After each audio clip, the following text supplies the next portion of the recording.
Oi, gente! Eu tô vindo do futuro para falar para vocês que esse vídeo da Noruega está dividido em duas partes. Esse vídeo que você está assistindo agora é a segunda parte. Nesse vídeo você vai ver sobre a aurora boreal, destinos turísticos da Noruega e a história da família real norueguesa.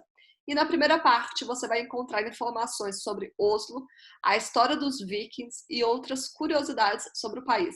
Então, assiste as duas partes do vídeo, porque tem muita dica e muita informação boa sobre a Noruega para você. Eu digo que realmente, assim, eu conheço muito bem a Escandinávia, porque eu viajo com grupos, mas a Noruega é com certeza o país que tem a natureza mais, assim, espetacular dos países da Escandinávia. Eu já vi algumas fotos da Noruega, daquele lugar que eu esqueci o nome, Trolltunga. Trolltunga. Trolltunga. Eu sabia que tinha o Unga e eu sabia que começava com T. Trolltunga. E Tromsø também, né? Que é bem Sim. famoso. Sim, o Trolltunga é uma trilha, né? Aqui é o paraíso para quem gosta de trilhas. A verdade é essa. O Trolltunga ficou. Tunga significa língua, né? Então é a língua do troll em português, porque ela faz É, assim, né? criançada, né? Isso, ela faz assim. É uma trilha pesada, são cerca de 20 quilômetros, né? Que eu estou planejando fazer esse ano. E Tronço. Tronço, fala Tronço mesmo ou eu tô falando errado? Tromsø, Tromsø fica no norte, eu já estive lá algumas vezes. É uma cidade bonita, é a cidade mais famosa para ver a aurora boreal, né? Tem muitos passeios lá. A época para ver a aurora boreal é a partir de meados de setembro, da metade de setembro mais para o final de setembro, até abril. Por quê? Porque a gente precisa que o céu esteja escuro, anoiteça, para você poder ver a aurora boreal. E essa época, se você for lá em cima, você só vai ver o sol 24 horas, né? Então, outubro, novembro, até abril, até ali o início de abril, é a época para você ver a aurora. E o passeio normalmente é uma van ou um mini ônibus que leva as pessoas para fora do centro da cidade, porque as luzes da cidade atrapalham a visibilidade. E aí eles podem te emprestar, né, aquela roupa, porque você tem que ficar esperando, né? Claro que se olha a previsão antes de ir, né? Acende uma fogueira e você fica ali tomando um chocolate quente, conversando e rezando, né? Para ela aparecer. Uma outra maneira de ver a aurora, na verdade, a maneira que eu vi a aurora foi com o meu trabalho. Eu estava num barco, tem um barco aqui que se chama Hurtigruten, e ele faz a costa. Ele começa em Bergen. Bergen é a segunda maior cidade, né? Oslo é a maior cidade, a capital, e Bergen é a segunda maior cidade. Então a Noruega, não sei se você vai conseguir ver, ela é como se fosse isso aqui, tá? Ela vai subir. Oslo tá, um braço, inclusive com o dedão. Oslo tá aqui, Oslo tá aqui, Ah, tá? Aqui tá Bergen. certo. Então, esse trajeto de Oslo até Bergen é um trajeto muito famoso para os turistas fazerem. Por quê? Porque temos o Fiord dos Sonhos, que é o Sognefjord, e ele tem 205 quilômetros de extensão. Então, ele entra por aqui, tá? O Sognefjord. Então, nesse passeio, né, você pode fazer de trem, você pode fazer de ônibus, ou claro, você pode voar até Bergen, mas eu recomendo que você faça o passeio ou de trem ou de ônibus, porque você vai ver muita paisagem pelo caminho. Você vai passar pelo Planalto de Hardanger, então, assim, na maior parte do ano está coberto de neve, é um planalto, chega a quase 1.000 metros de altitude. E depois você vai ver os vales, você vai ver os vilarejos. E aí você pode parar em Flum. Flum é essa cidadezinha de 400 habitantes e ela fica à beira do fiord. Então, esse é um passeio assim muito famoso e que eu recomendo muito, porque é muito lindo, você sente uma paz, né? Lá você pode fazer o passeio de barco, né, no fiord. Então ele faz assim de uma ponta do fiord à outra pontinha do fiord, esse passeio de barco que dura aí 2 horas. Então ele vai de Flum até Gudvangen, né? Ou você pode até mesmo dormir em Flum para aproveitar. Tem várias atividades que você pode fazer de trilhas. Você pode descer. Tem um famoso trem, que é o Flumsbana, que é o trem de Flum, né? É um trem histórico e ele sobe até o Planalto. Em 1 hora ele sobe mais de 800 metros. E foi considerado pela Lonely Planet um dos passeios de trem mais bonitos do mundo para você fazer, porque você vai vendo cachoeiras, vai vendo vales, e você pode descer do trem, chegando perto de uma cachoeira e voltar, assim, 5 minutinhos que você tem, desce, sente aquele ar fresco, aquela aguinha batendo em você e volta para o trem. E você pode fazer, vamos dizer, vindo de Oslo e até Myrdal, que fica na montanha, e lá você troca. Com o trem local de Oslo até Myrdal, troca para o Flåmsbana, que é esse trem da vista panorâmica, né? E aí, em 1 hora você desce e chega em Flåm, no fiord, ou seja, no nível do mar, né? Porque o fiord é um braço do mar que vai adentrando pelas montanhas rochosas e faz aquela paisagem linda, né? E ele foi oriundo do degelo, né? Dos glaciares, que foi fazendo aquela, escavando ali e faz essa paisagem tão bonita. Foi uma pausa antes de eu voltar a falar da aurora boreal, para você fazer esse passeio dos fiordes. Eu recomendo para todo mundo, vale muito a pena. Podendo dormir uma noite em Flåm, eu acho que é muito bonito. Ali você pode, inclusive, descer. Se você não quiser descer com Flåmsbana, se você for um pouco mais aventureiro, você pode descer de bicicleta. Então, tem uma estrada só para ciclistas. Só para ciclistas descerem de bicicleta. Então, assim, tem muitas opções de aventuras, de escalada em glaciar. Aí tá, chega em Bergen, né? Antes de chegar em Bergen, ainda passa por uma cidade, tem uma paradinha numa cidade que se chama Voss. Voss. Que já é perto. É da água! Isso que eu ia falar. A água super famosa. E aí, voltando, né? Aí chega Bergen. Bergen é a segunda maior cidade.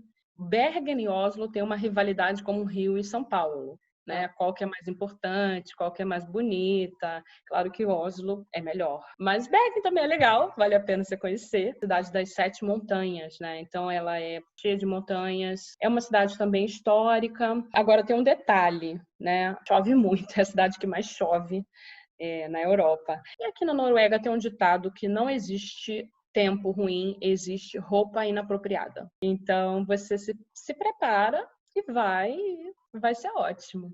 Mas você falou que você tinha visto a aurora boreal de outra forma. Como que foi? Aí, em Bergen, né, eu embarquei nesse barco no Hurtigruten, que é um barco que ele faz o transporte, né, de coisas e de pessoas pela costa norueguesa e também leva turistas, né? Então é um navio em funcionamento, né? E aí a gente pegou esse navio em Bergen e ele vai subindo, né? Então, como eu estava falando, né? Aqui está Oslo, aqui está Bergen e aqui está o Círculo Polar Ártico que corta a Noruega. Então essa parte daqui da Noruega, que é o norte, que é onde fica Tromsø, por exemplo, que você tanto me pergunta, já é no Polo Norte, já está acima do Círculo Polar Ártico. E é lá que é mais fácil você ver a aurora boreal, embora ela já tenha acontecido aqui em Oslo, mas é muito raro acontecer. Mas lá no norte da Noruega é frequente.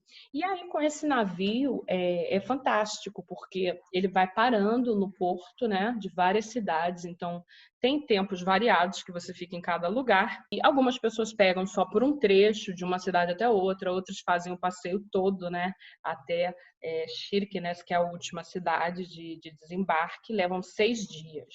E algumas pessoas pegam ele subindo e depois descendo, aí são 12 dias. E eu peguei em Bergen e fui subindo, né? E aí nós tivemos aí a sorte de ver, isso foi no final de setembro, então não estava muito frio, foi perfeito, porque não estava muito frio. E o que acontece? No navio tem uma vantagem, porque você está lá na sua, né, curtindo o seu passeio, e o capitão anuncia no alto-falante, né, quando ele vê a aurora. É recomendado para quem vai lá para ver a aurora, pelo menos 2 ou 3 dias, né, para você aumentar a chance, porque às vezes não é no primeira noite que acontece, né? Tem gente que dá sorte, tem gente que não.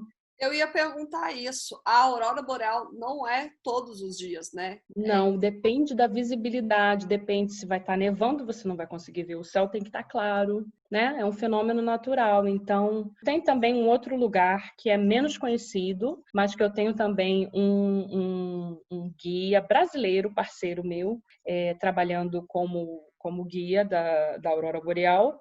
E esse lugar se chama Sénia. E a natureza lá é muito linda também. É mais rústica, é um lugar pequeno.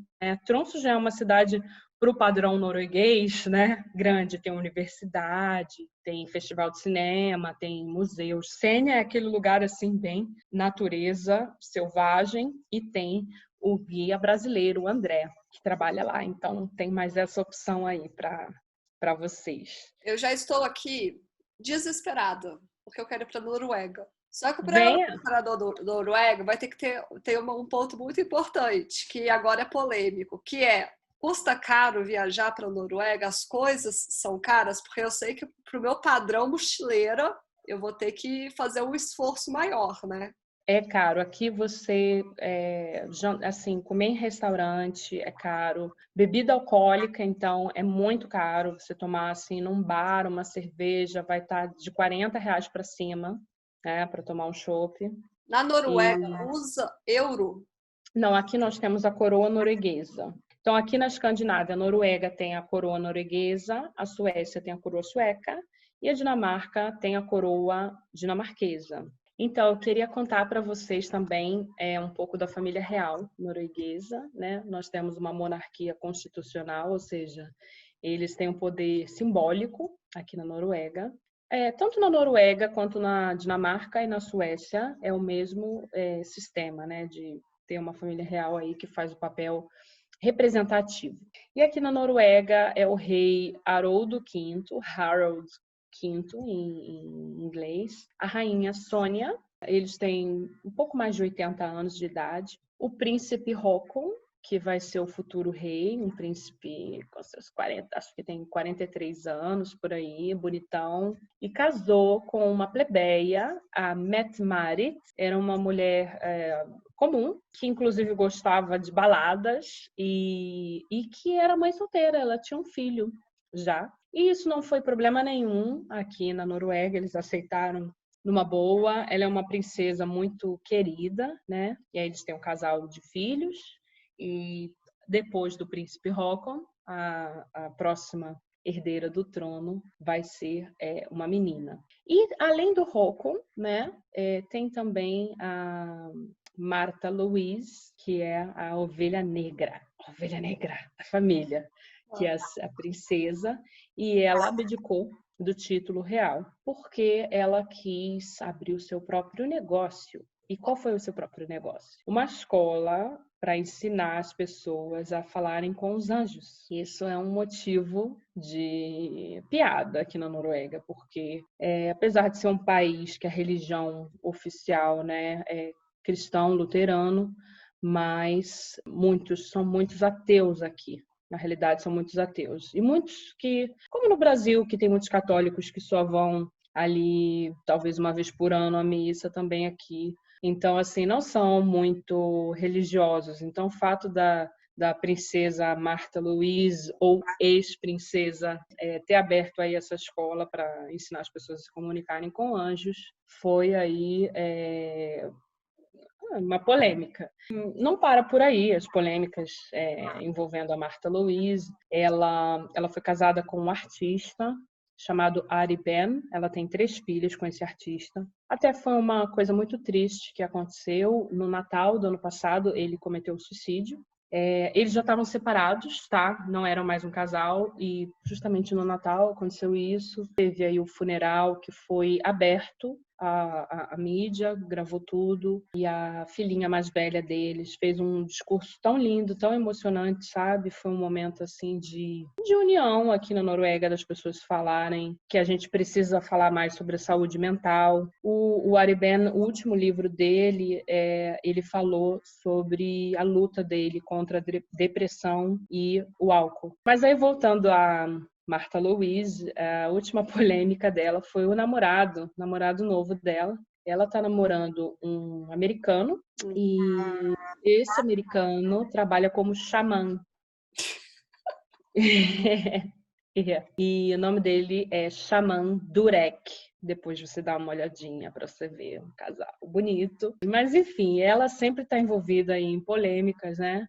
Eu acho que toda família tem, tem alguém assim um pouquinho diferente, né? E essa é a nossa querida Martha Louise. E aqui em Oslo, né, nós temos a rua principal. Lá tem um palácio onde moram o rei e a rainha, o rei Harald V e a rainha Sônia. E o que é interessante aqui na Noruega é que você, diferente dos outros países europeus, né? Quando você vai na França, na Itália, na Inglaterra, você vê todo o luxo naqueles palácios, né? Aquelas construções super imensas e você vê como era um país muito rico, né?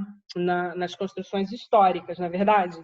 Aqui na Noruega é o contrário. Aqui na Noruega, a Noruega foi um dos países mais pobres da Europa. Era muito pobre porque era um país de pescadores, fazendeiros. Muitos noruegueses imigraram para os Estados Unidos. Aqui o clima é árduo, né? Então para agricultura é difícil. E a Noruega, ela ficou 400 anos em união com a Dinamarca. 400 anos, tá?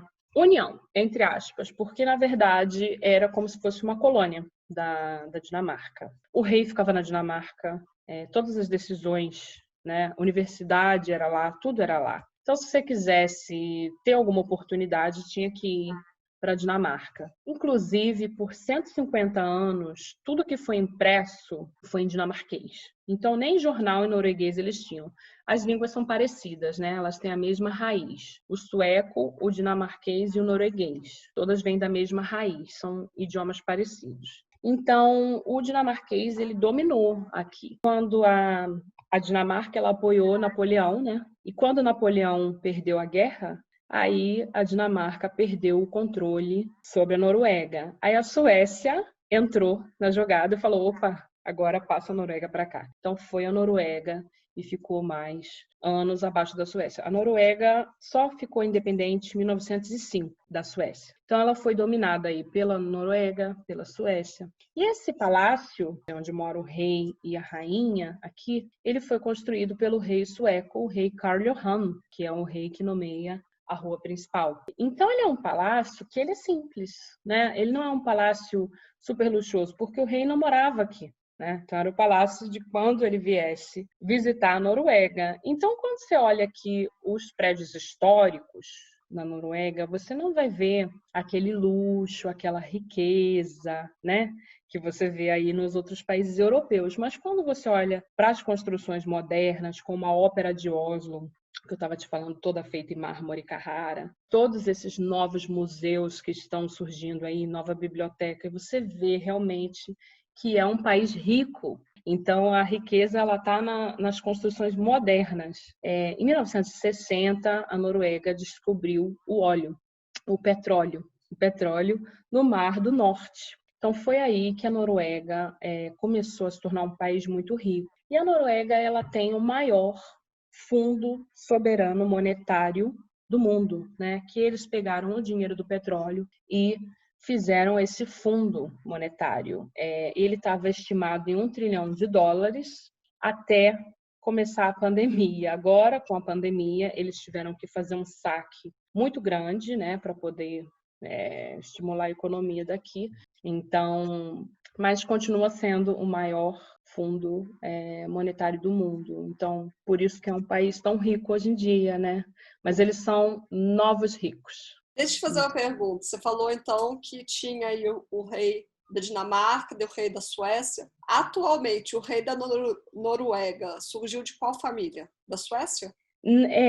Por um tempo foi o rei sueco. Depois disso, quando veio a independência, né? A Noruega se tornou um país independente. Aí nós não tínhamos rei.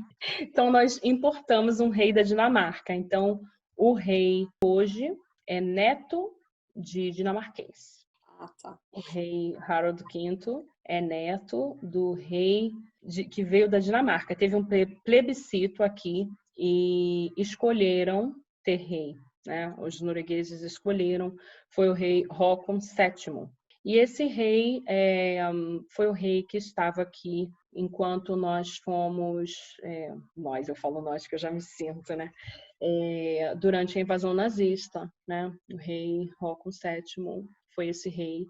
Os nazistas tentaram fazer um acordo de ocupação com a Noruega, porque os noruegueses eram considerados a raça pura, né? Mas o rei disse que não, que aqui era um país livre, que eles tinham o direito de escolha, assim como escolheram ter um rei, né? E aí eles começaram a bombardear e a atacar, né? Só que como entre a Dinamarca e a Noruega tem o Mar do Norte, né?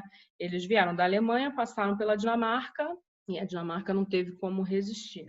Mas a Suécia estava neutra. E aí vieram os navios para atacar a Noruega. E nisso deu tempo da família real escapulir. Então eles fugiram. E o rei foi para a Inglaterra, ficou como refugiado na Inglaterra. Então a Noruega foi 5 anos ocupada pelos nazistas, de 1940 até 1945. Depois voltou, conseguiu reaver. Sim, claro, aí acabou a guerra, né? Quando os alemães chegaram a invadir até lá no norte da Noruega, e aconteceu uma coisa triste. Quando a Alemanha perdeu a guerra e eles foram embora, né? Veio também o exército russo, porque nós temos uma fronteira com a Rússia lá no norte, lá em cima. E o exército russo veio, os alemães foram descendo, né? Indo embora, fugindo, mas tacaram fogo. Então queimou as cidades lá no norte, queimaram. Teve um incêndio. Então, as construções lá no norte da Noruega são todas pós-guerra, né? Não tem, assim, coisas muito históricas lá em cima, infelizmente. Entendi. Por conta Que disso. interessante. Que legal, gostei. Gostei dessa parte. O idioma é norueguês, mas você tinha me perguntado antes, né? Todo mundo fala inglês aqui, então esse não vai ser um problema para quem fala inglês se comunicar aqui. Isso é uma bênção, né? Eu já estou com vontade. Eu já fiquei com vontade da hora que você falou do barco Viking. Agora, depois que falou Aurora Boreal, já misturou os dois desejos, né? Agora, uma pergunta super de curiosidade. O pessoal na Noruega costuma fumar muito? Porque eu tive essa impressão na Europa, que as pessoas na Europa fumam demais, né? Uhum. Então, eu acho que não, mas aqui tem uma coisinha, se chama snus. Isso é sueco, tá? Então, na Suécia e na Noruega eles usam isso. É uma bolsinha assim, ó, com tabaco, e eles colocam aqui. Ele fica com aquele negócio aqui escuro. Tem gente que sorri, você vê um negócio preto, você não sabe o que é aquilo, não é possível. Aí você chega perto e você vê que é um snus que tá aqui na lateral. E aí vai misturando ali com a saliva. Ó, é uma alternativa, né, que eles dizem que é mais saudável, né? Eu não sei se é mais saudável, mas você não vê tanta gente fumando, mas você vê. E ele vem numa bolinha, o pacotinho dele é uma bolinha, um potinho redondo. Então você vê assim na calça a pessoa com aquele potinho, você já sabe, tem snus, essa pessoa usa snus, porque você vê no bolso assim aquele círculozinho do potinho dos snus. Isso é muito comum aqui na Suécia, né? Nossa, gente, foi uma pergunta tão despretensiosa. É que Legal! veio uma curiosidade, né? Exatamente. Mas adorei as dicas. Fala para o pessoal suas redes para quando programarem ir para Noruega, já contratar os seus serviços, como que funciona. Claro, entre em contato. Meu nome é Marcela Orsini. O meu Instagram e página no Facebook se chama I Guide North, em inglês, né? Eu guio norte. I Guide North. E agora, o que a gente vai fazer? Não deixarei a Marcela ir embora sem o quê? Contar histórias, né? Porque eu acredito que tem história, tipo, como que foi essas primeiras vezes na Noruega, até para aprender o norueguês, que deve ser super difícil. Então, a gente vai agora gravar o segundo vídeo. Vai lá no meu segundo canal para vocês assistirem. Eu vou deixar linkado aqui embaixo. Mas, antes de tudo, obrigada pela presença aqui. Espero que você tenha gostado desse vídeo. Se inscreva no canal se você não é inscrito. Deixa aqui embaixo nos comentários o que você achou. E te vejo na próxima. Beijo. Tchau, tchau. Obrigada, Marcela, pela presença. Tchau, gente.